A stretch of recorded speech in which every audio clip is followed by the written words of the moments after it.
بسم اللہ الرحمن الرحیم الحمد للہ وحدہ والصلاة والسلام علی من لا نبی بعد اما بعد۔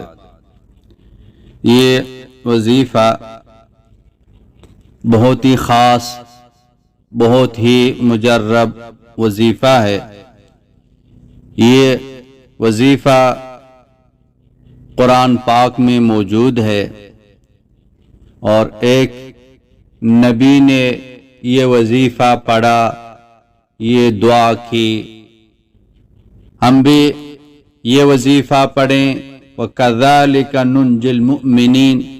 اللہ رب العزت ہمارے کام بھی بنائیں گے، ہماری حاجتوں کو بھی پوری کر دیں گے۔ نہایت ہی قیمتی اور بہت ہی آسان وظیفہ ہے، ہر حاجت کے لیے، ہر مسئلہ کے لیے، ہر مشکل کے لیے۔ کوئی بھی بیماری ہو، درد ہو، سحر جادو ہو، نظر بد ہو، کوئی جن کا اثر ہو، کوئی دشمن تنگ کر رہا ہو، کوئی حاسدین ہیں نقصان پہنچانے کی کوشش کر رہے ہیں، شیاطین کی شرور سے دنیا اور آخرت کے اور دنیا میں جتنے بھی مسائل ہیں اللہ پاک اس کو حل فرمائیں گے۔ چھٹی لینی ہو، آفس میں کوئی تنگ کر رہا ہو، نوکری کا مسئلہ ہو، انٹرویو دینا ہو، کاروبار کے لیے، حفاظت کے لیے، خیر و برکت کے لیے، رزق روزی کے لیے، دکانیں گاہک نہیں آ رہے ہیں، کاروبار ٹپ ہو گیا، اولاد کے لیے، اولاد نیک صالح ہو جائیں، آپس میں محبت پیدا ہو جائے، کوئی اچھا رشتہ چاہیے، کوئی کسی نشے میں مبتلا ہو یا ایسے قرضے میں جو نا گھیرا ہوا ہے کہ وہ قرض جو نا پہاڑ نظر آتے ہوں، کسی مقدمے میں پھنسا ہوا ہے، اپنا گھر چاہیے، اور اسی طرح کی ویزا چاہیے، کسی ملک میں جانا ہو، چیک پوسٹ، اور اسی طرح ایئرپورٹ والے تنگ کر رہے ہوں، ہر مسئلے کے لیے، ہر چھوٹا مسئلہ ہو، بڑا مسئلہ ہو، تو یہ وظیفہ تیر با ہدف ہے، تیر با ہدف ہے۔ تو انشاءاللہ وہ مرادیں پوری ہو جائیں گی، وہ مسئلے حل ہو جائیں گے۔ مسئلے کو حل کرنے والی ذات اللہ تبارک و تعالیٰ کی ذات ہے۔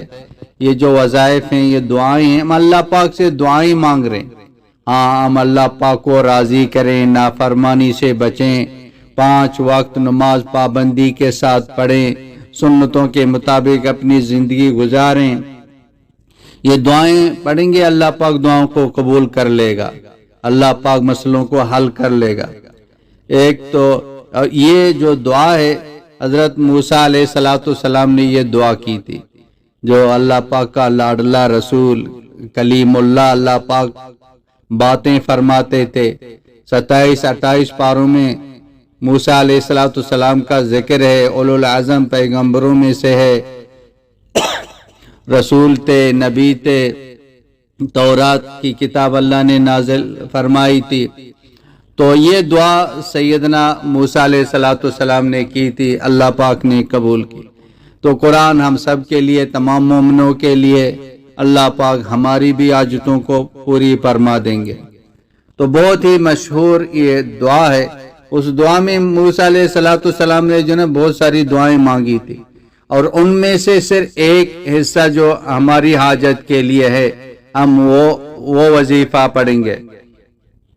اس کو ایک تو فجر کی نماز کے بعد اس کو 41 مرتبہ پڑھیں، بہت ہی مختصر ہے، چند منٹوں میں آپ پڑھیں گے۔ فجر کی نماز کے بعد 41 مرتبہ پڑھیں، باقی ہر نماز کے بعد اس کو آپ 7 مرتبہ پڑھیں۔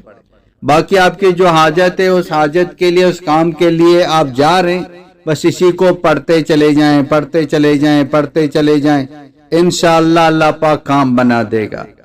تو وہ موسیٰ علیہ السلام کی جو نا مشہور جو دعا ہے، تو یہ اسی کا حصہ ہے، وَيَسِّرْ لِي أَمْرِي وَيَسِّرْ لِي أَمْرِي، یہ وظیفہ ہے۔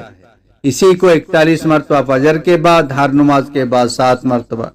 اور جب کام کے لیے جا رہے وَيَسِّرْ لِي أَمْرِي، اے اللہ میرے کام کو آسان بنا دے، یا اللہ میرے کام کو آسان بنا دے، یا اللہ میرے کام، اللہ سے مانگ رہے ہیں آپ.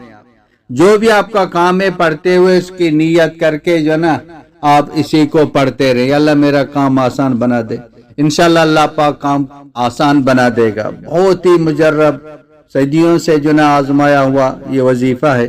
یہ قرآن میں ہے، اس کو آزمانے کی ضرورت بھی نہیں ہے، بس پر عمل کرنے کی ضرورت ہے. اور جو نا اس کو صدقہ جاریہ سمجھ کے تمام بہن بھائیوں تک اس کو پہنچا دے. کسی مسلمان کا کام ہو جائے گا وہ ہمارے لیے دعائیں کرے گا. ہمیں تو دعائیں چاہیے، دعاؤں سے جو نا اللہ پاک کام بناتے ہیں. تو اسی کو جو نا ہر بہن بھائی تک پہنچا دیں، خود بھی پڑھیں، گھر والوں کو بھی بتا دیں، سب اس پر عمل کریں. انشاءاللہ ہر حاجتیں پوری ہو جائیں گی. وآخر دعوانا ان الحمدللہ رب العالمین.